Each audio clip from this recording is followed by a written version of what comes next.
Lay back, relax, and let your mind drift far from the noise of today. Close your eyes, if you haven't already, and breathe slowly. Inhale through your nose and exhale through your mouth.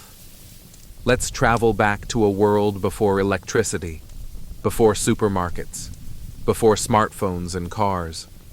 Tonight, we journey to the Middle Ages, a time of kings and castles, of quiet villages and winding roads, of church bells in the distance, and the faint smell of wood smoke from thatched cottages.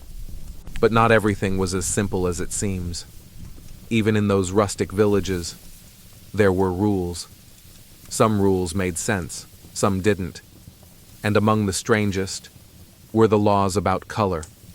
Not just any colors, but the ones you were, or were not, allowed to wear. This is the story of the laws that told peasants what colors they could put on their backs, and why it mattered. In medieval times, there existed a set of rules known as sumptuary laws. The word sumptuary comes from the Latin sumptus, meaning expense. These laws weren't about stealing or harming or even speaking ill of the king. They were about what you wore, what you ate, how you decorated your home. Imagine, for a moment, waking up in your small stone cottage.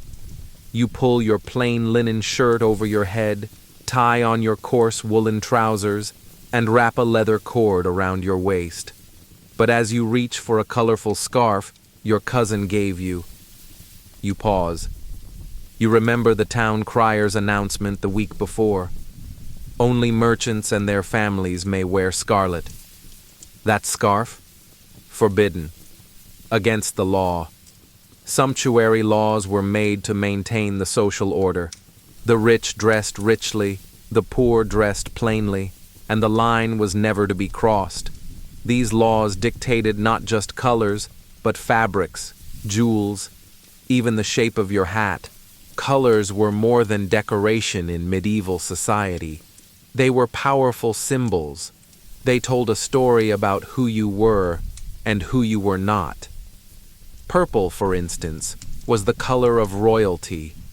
It came from a dye made from thousands of tiny sea snails, boiled and processed with painstaking care. To wear purple was to announce to the world, "I am of noble blood." Red was often associated with wealth and influence. Blue, particularly deep indigo, was another costly hue reserved for the well-to-do.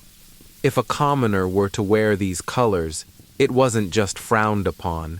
It was a legal offense. You see, to medieval rulers, clothing wasn't just personal. It was political. A peasant in silk was a threat to the social fabric. It blurred the line between those who ruled and those who obeyed. In 1363, during the reign of King Edward III, England passed one of the most detailed sumptuary laws in history.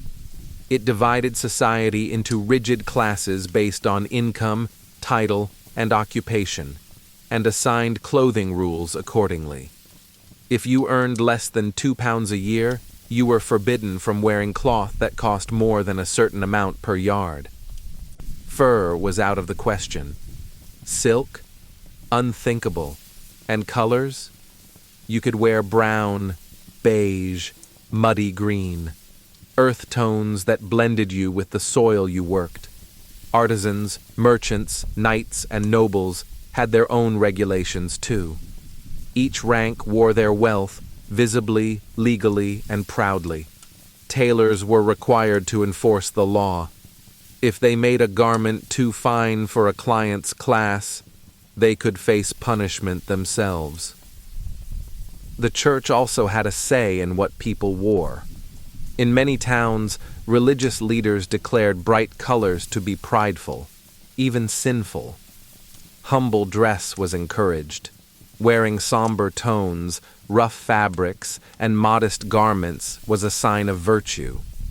To dress above your station was not only illegal, but immoral. During festivals or holy days, exceptions might be made, but for everyday life, simplicity was sacred. Even the type of belt you wore, the length of your sleeves, or the use of embroidery could be judged. What was it like to live under these laws?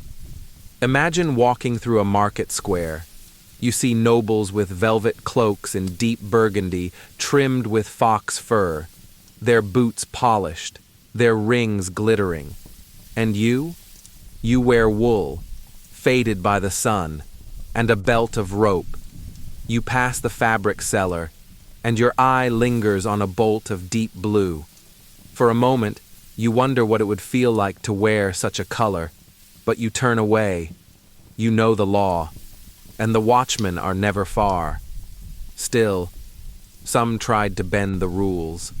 A hidden lining of colored cloth, a ribbon tucked into a sleeve, tiny rebellions against a very visual order. Of course, not every law was enforced strictly. In some regions, enforcement was lax. A village far from the castle might have its own traditions.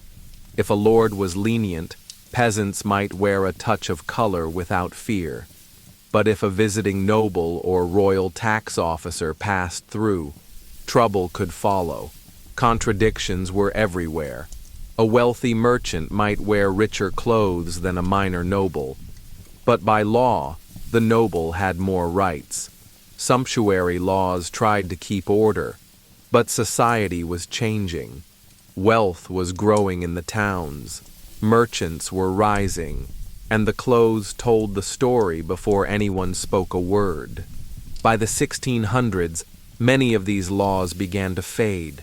Trade with other countries brought more fabrics and dyes. Prices fell, color spread, and though kings still tried to hold the line, the world was changing too quickly. The rise of the middle class meant people had money to spend on clothes, and they wanted to show it. Eventually, the laws were quietly ignored, repealed, forgotten. But their echoes remain. Even today, what we wear sends a message. And centuries ago, that message could land you in trouble. So now, as you lie back, safe and warm, imagine that small village once again. You're wrapped in a soft gray tunic.